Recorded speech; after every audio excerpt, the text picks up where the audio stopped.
Students, आज हम पढ़ेंगे साइंस। तो चैप्टर नंबर फर्स्ट था हमारा न्यूट्रिशन इन प्लांट्स। आज हम करेंगे chapter second nutrition in animals.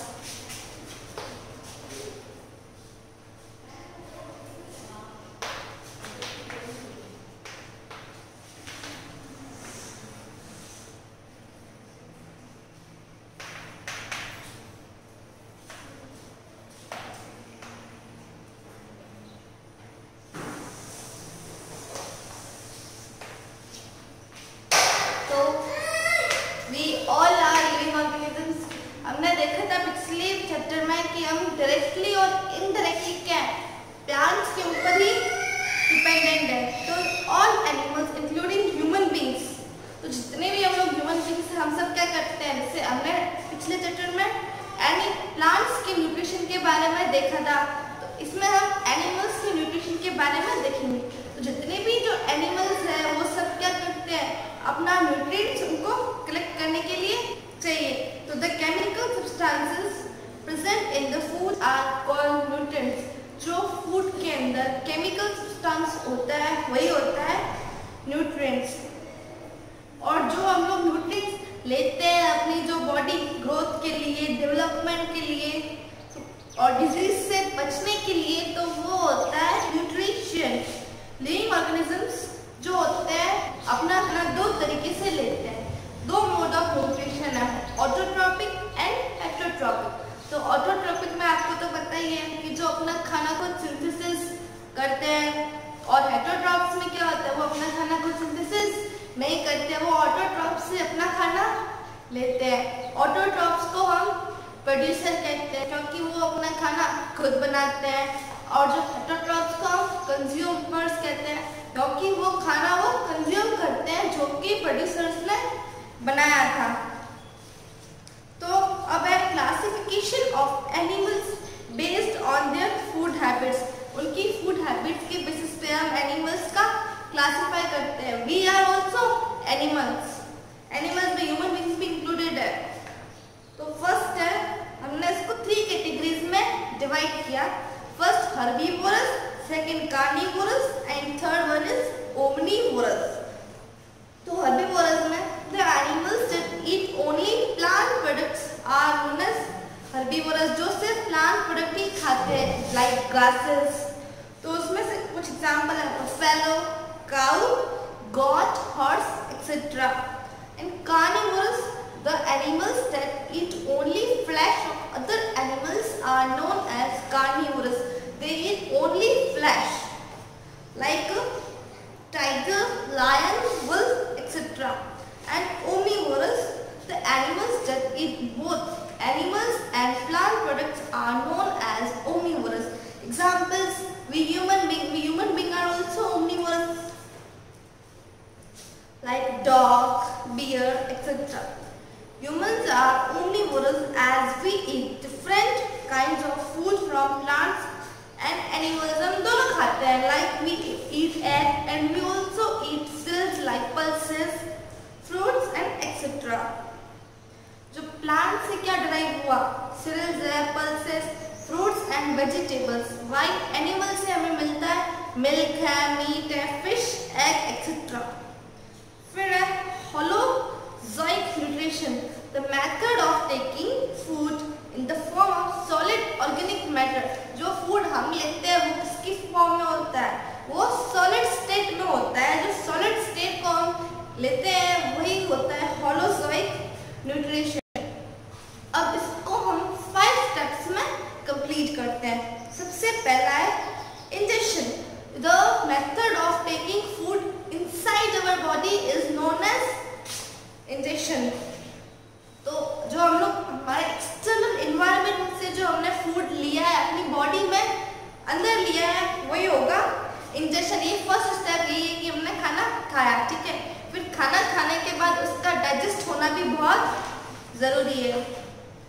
The process of breaking down of complex organic food into simple soluble form. ये जो फूड हमने लिया है वो कॉम्प्लेक्स फूड है, तो इसको सिंपल सॉल्युबल फॉर्म में चेंज होना भी बहुत जरूरी है। अगर ये सिंपल सॉल्युबल फॉर्म में चेंज हो गया तो ये बॉडी सेल्स के थ्रू इजीली एब्जॉर्ब हो जाता है।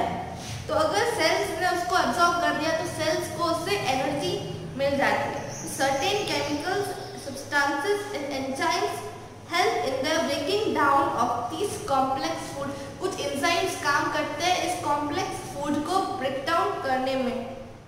थर्ड है एब्जॉर्प्शन। जब डाइजेशन हो गया मीन्स कॉम्प्लेक्स जो ऑर्गेनिक फूड है वो सिंपल सोल्यूबल फॉर्म में चेंज हो गया, तो उसका एब्जॉर्प्शन होना भी बहुत ज़रूरी है। सेल्स के थ्रू एब्जॉर्ब नहीं हो पाएगा तो सेल्स को एनर्जी कहाँ से मिलेगी? तो in this process body cells take in this soluble nutrients from the digested food. जो फूड डाइजेस्ट हुआ है, जो सोल्यूबल, जो कॉम्प्लेक्स फॉर्म था सोल्यूबल फॉर्म में कन्वर्ट हुआ है, उसका एब्जॉर्प्शन होना बहुत ही ज़रूरी है ताकि जो सेल उससे न्यूट्रिएंट्स ले सके। फोर्थ है एसिमिलेशन। इसमें क्या करती है, जो बॉडी सेल्स होती है उसने वो एब्जॉर्ब कर दिया, एब्जॉर्ब करने के बाद उसका वो यूटिलाइजेशन करेंगे। फिफ्थ है इजेशन। इसमें जो अनडाइजेस्टेड फूड है, जो डाइजेस्ट नहीं हुआ तो वो क्या हुआ, वेस्ट प्रोडक्ट हुआ, तो वो वेस्ट प्रोडक्ट है हमारी बॉडी से रिमूव हो जाता है। तो इसमें हमने 5 स्टेप्स पढ़े। सबसे पहला egestion, second digestion, third is absorption, fourth is assimilation and fifth is injection. हमने इंजेक्शन में देखा था कि जो हमने एक्सटर्नल एनवायरनमेंट से फूड लिया, डाइजेशन में देखा कि जो कॉम्प्लेक्स ऑर्गेनिक फॉर्म था उसको हमने सिंपल सॉल्युबल फॉर्म में चेंज किया। थर्ड है वही सिंपल फॉर्म क्या है, एब्जॉर्ब हो गया तो एब्जॉर्प्शन। फिर फोर्थ है वो जो एब्जॉर्ब हुआ था फिर उसको यूटिलाइज करना भी बहुत जरूरी है, तो वो हो गया असिमिलेशन। फिफ्थ है जब फूड डाइजेस्ट नहीं हुआ तो वो एज अ वेस्ट प्रोडक्ट हुआ, तो वेस्ट प्रोडक्ट बॉडी से रिमूव करना बहुत ही जरूरी होता है। तो अभी हमने 5 स्टेप्स देखे। अब है different ways of taking food. तो जितने भी डिफरेंट एनिमल्स होते हैं वो अलग अलग तरीके का खाना खाते हैं। ऐसा है नहीं कि हर कोई एक जैसा खाना खाता है, हर किसी को एक जैसा खाना अच्छा भी नहीं लगता है, किसी को क्या अच्छा लगता है तो किसी का फेवरेट फूड कुछ और होता है। लाइक बीज है, बटरफ्लाइज एंड ह्यूमिंग बर्ड वो है जो फ्लावर से नेक्टर सक करते हैं। वाइल्ड जो स्नेक्स होते हैं वो क्या करते हैं, स्वेलो देयर फूड, अपने फूड को स्वेलो करते हैं। और जो बर्ड्स होते हैं वो क्या करते हैं, अपनी बीक से खाना खाते हैं। और मैमल्स के पास क्या होती है, टीथ होते हैं। Mammals mean we human beings, तो मैमल्स के पास टीथ होती है जिससे क्या वो अपना फूड को बाइट भी कर सके एंड च्यू कर सके। Some animals like whales, ducks and flamingos जो है अपना फूड वाटर से लेते हैं, इसीलिए उन्हें फिल्टर फीडर्स भी कहा जाता है। फिर न्यूट्रिशन इन एमीबा। तो जो अमीबा होता है वो रहता कहाँ पे, लेग्स और पॉन्ड में रहता है। तो अभी हम उसको डायग्राम के थ्रू पढ़ेंगे। ये आपको अमीबा दिख रहा है, इसके अंदर एक न्यूक्लियस होता है और ये जो क्या करता है अपना फूड एक्सटर्नल एनवायरनमेंट से लेता है। जैसे ही इसकी बॉडी के आसपास कहीं पे फूड दिखा तो इसने क्या कर दिया, अपना शेप चेंज कर दिया। जैसे फूड दिखा तो इसने उसके अकॉर्डिंग अपना शेप फूड को उसने चारों ओर घेर लिया।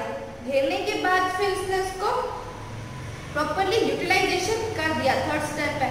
फिर फोर्थ है जो यूटिलाइज इसने किया है, जो डाइजेस्टेड फूड होगा वो बॉडी के अंदर पड़ा रहेगा और जो अनडाइजेस्टेड फूड है वो बाहर आ जाएगा इसी इन्वायरमेंट से। तो amoeba fetus lives on the bottom of shallow lakes and ponds. It feeds on microscopic organisms such as smaller protozoa and ये जो प्रोटोजा और एल्गी के ऊपर डिपेंड रहते हैं अपने फूड के लिए। The ingestion of food takes place through the body surface of the amoeba. जैसे हमारे पास खाना खाने के लिए क्या है, माउथ है, लेकिन अमीबा क्या करता है अपने बॉडी सरफेस से अपना खाना लेता है।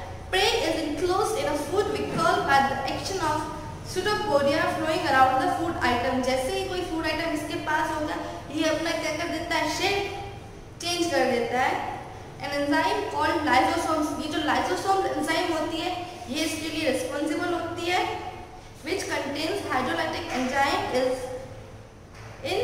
recreated in the food vehicle। इसके लिए हमने 5 steps देखे थे। The digestion are absorbed into the cytoplasm and undigested remains are discharged at the surface of amoeba. जो फूड इसने डाइजेस्ट किया है वो तो साइटोप्लाज्म में चला जाएगा, लेकिन जो अनडाइजेस्टेड फूड है वो वापस उसकी बॉडी सरफेस से बाहर निकल जाएगा। तो आज हम